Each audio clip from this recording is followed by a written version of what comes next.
네, 여러분 안녕하십니까? 제가 이 책 죽은 이후에도 삶은 계속된다. 그다음에 부제는 사후생을 증명하는 5가지 근거 이렇게 되어 있죠. 이 책에 대해서 계속 5가지 근거에 대해서 얘기하고 있는데 이전 시간까지 Near Death Experience 근사 체험, 그다음에 인종 침상 비전, Death Bed 비전 이 2가지에서 얘기를 했습니다. 이번 시간에는 역시 재미난 주제인데 사후 통신, After Death Communication 이런 책에 대해서 보기로 합니다.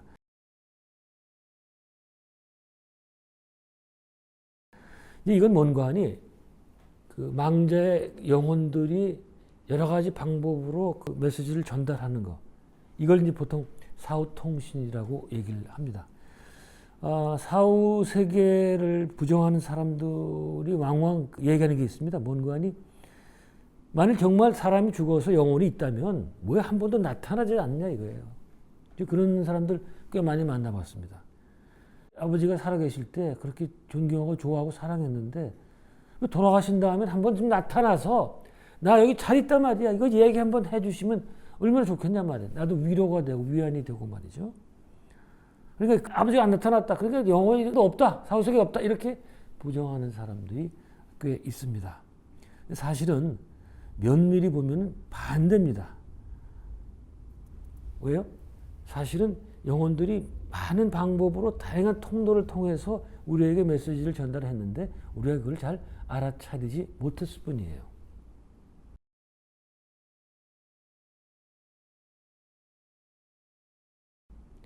근데 마침 미국의 어떤 분이 다양한 방법으로 전달하는 메시지를 정리해서 책을 썼습니다. 바로 이 책입니다. 책의 제목은 Hello from Heaven, 천당으로부터 안녕 뭐 이런 건데, 빌 구겐하임이라는 분인데 처음으로 After Death Communication이라는 말을 만들어낸 분입니다. 그런 면에서 이쪽에서는 좀 중요한 분이죠.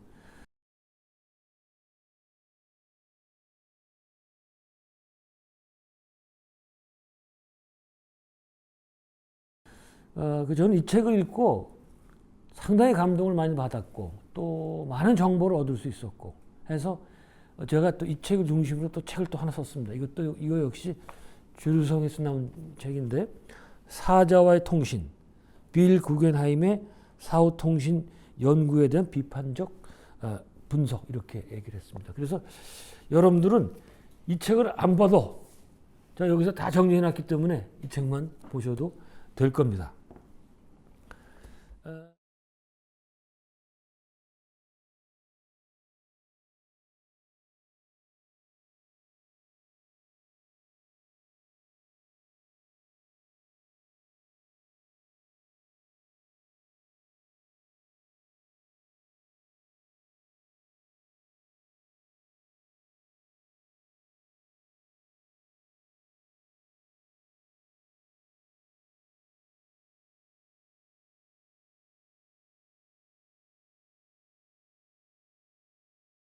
먼저 해야 될 일은 그럼 사후 통신이란 무엇이냐, 여기에 대해서 정리를 한번 해보고, 빌 구겐하임이 정리를 잘 해놨습니다.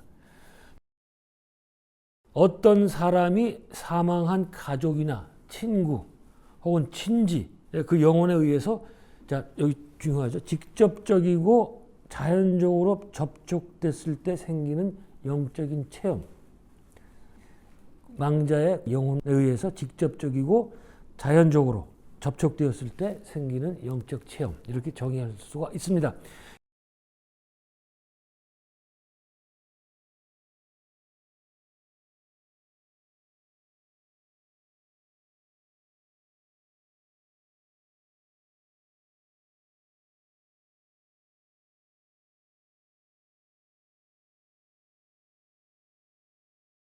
여기서 중요한 단어는 직접적, directly와 자연적, spontaneously 이건데요.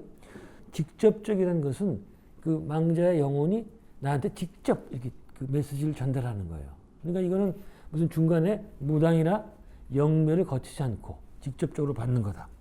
그 다음에 자연적이라는 거는 영혼이 주도한다는 거예요. 내가 어떤 영혼하고 그 교통하고 싶어서 그게 영혼이 응해가지고 서로 이제 소통이 되는 게 아니고 나의 의지와는 관계없이 그냥 저쪽에서 영혼 쪽에서 메시지를 전달하는 거다. 그런 겁니다. 예를 들어서 이거 진짜 있었던 일인데 어떤 사람이 비행기를 타러 갔습니다. 이렇게 계속 그 찝찝한 거예요. 마음 찝찝해. 근데 갑자기 그 뇌리에서 야, 그 이번 비행기 타지 말아라. 이렇게 얘기가 왔어요. 기분도 찝찝하던 터에 그렇게 얘기가 들리니까 이 뇌리 속에서 비행기표를 연장을 했어요. 하나. 그랬더니 이 비행기가 올라가서 그냥 폭파. 거기 있던 승객 400여 명이 다 죽습니다. 이런 게 이제 자기 생각으로 생각하기 쉽지만 사실은 그 망자의 영혼에서 오는 소리였다.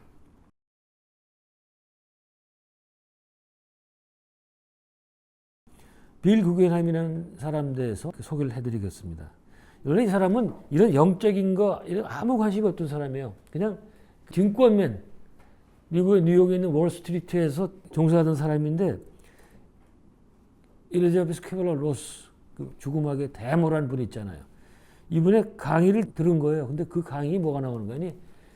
퀴블러 로스 박사가 시카고에 있는 그 어떤 병원에서 있을 때 대낮에 자기 그 치료했던 환자가 죽었는데 그 영혼을 만나거든요.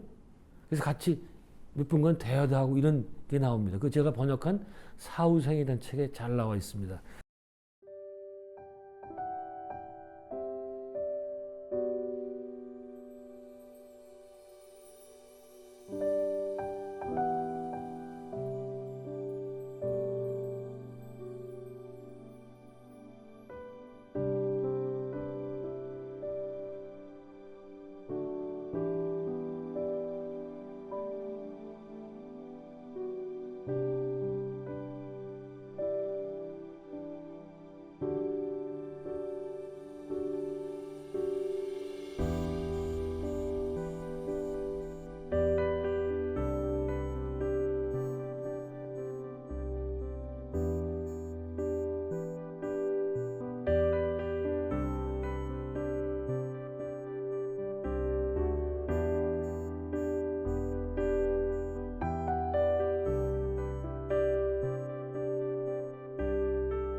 그 얘기를 듣고 충격을 받은 거예요. 야, 저 로스 박사 같은 분이 헛소리를 할 리가 없는데 말이죠. 그래서 계속 이제 그런 주제에 대해서 관심이 있었어요.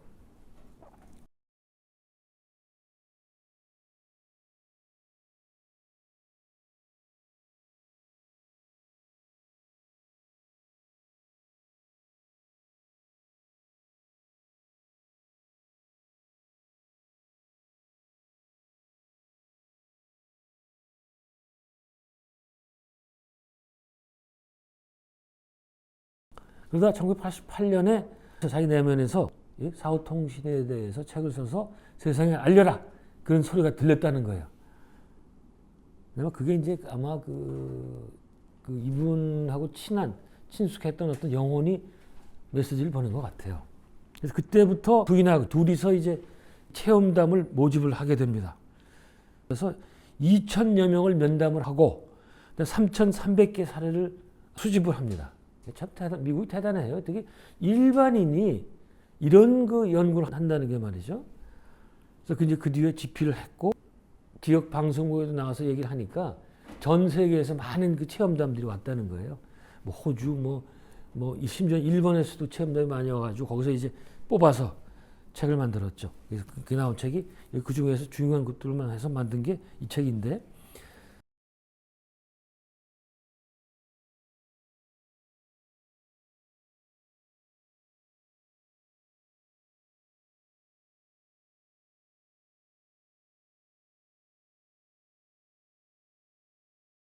이 사람 추산으로는 이 사후 통신이 무슨 신비롭고 이런 게 아니고 사실은 여러분들도 저도 겪었어요. 보니까 이 사람이 조사해 봤더니 미국 인구의 약 20% 5천만 명이 사후 통신 나도 했단 말이죠.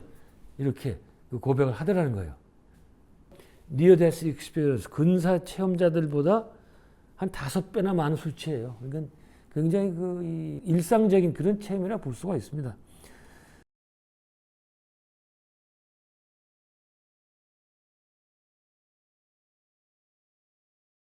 사후통신의 방법을 12가지로 나눴어요. 근데 8가지로 줄였습니다. 오늘 그 8가지만 방법만 얘기하고 다음 시간에 이제 하나씩 보기로 합니다.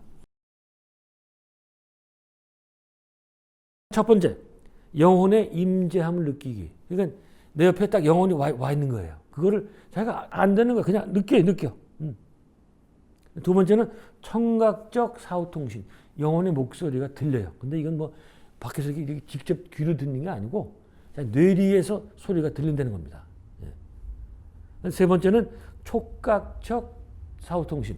그 영혼이 이렇게 스치는 거, 이런 걸 느끼는 거예요. 뭐 손을 만지거나 뭐 껴안거나 이런 식으로 느끼는 거. 네 번째는 후각적 사후통신. 그 영혼과 관계된 냄새를 맡게 됩니다. 자, 제가 쭉 말씀드릴 테니까 한번 생각해 보세요. 이전에 이상한 체험이 있었는데, 이게 그거였구나 말이야. 그렇게 나올 수가 있는 거예요. 그다음에 다섯 번째는 시각적 사후통신. 영혼이 나타납니다. 근데 나타나는 것도 다양하게 나타나요. 머리만 나타날 때도 있고, 상반신, 전신 이렇게 나타나게 됩니다. 그다음에 여섯 번째는 선잠 혹은 그 꿈속 사후통신. 선잠이라는 건 다 아시는 것처럼 이 가장 많이 나오는 경우인데, 그 새벽녘 같은데 잠이 깨는 경우가 있잖아요. 그럴 때 영혼이 우리 그 뇌리에 그 접속하기 쉽다는 거죠. 꿈처럼 가볍게 끄는 꿈이 있어요. 그런 거. 아니면 아예 잘 때 그 꿈속에 나타나는 경우가 있습니다. 그다음에 일곱 번째는 전화 사후통신. 이건 참 믿을 수가 없는데, 전화가 오는 거예요. 저기 영혼으로부터. 제가 다음 시간에 말씀드릴 겁니다. 실제로 어디다 전화 걸었는데 갑자기 돌아가신 아버지가 나타나고 이러는 거예요. 정말 그 재미난 그 얘기입니다. 여덟 번째는 물질적 사후통신. 어떤 그 일정한 물질이 나타나가지고 그 물질을 통해서 영혼이 자기가 여기 있다라고 얘기를 하는 겁니다.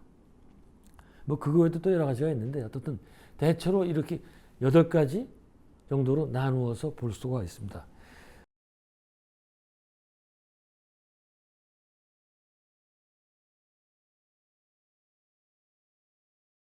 근데 이게 8가지라고 했는데, 이게 하나만 나오는 게 아니라 어떤 데 2개씩 겹쳐 나올 수도 있고 3개가 나올 수도 있고 다양하게 나올 수가 있습니다. 이거에 대해서 앞으로 다음 시간에 하나하나 살펴보도록 하겠습니다. 네, 오늘 여기까지입니다. 고맙습니다.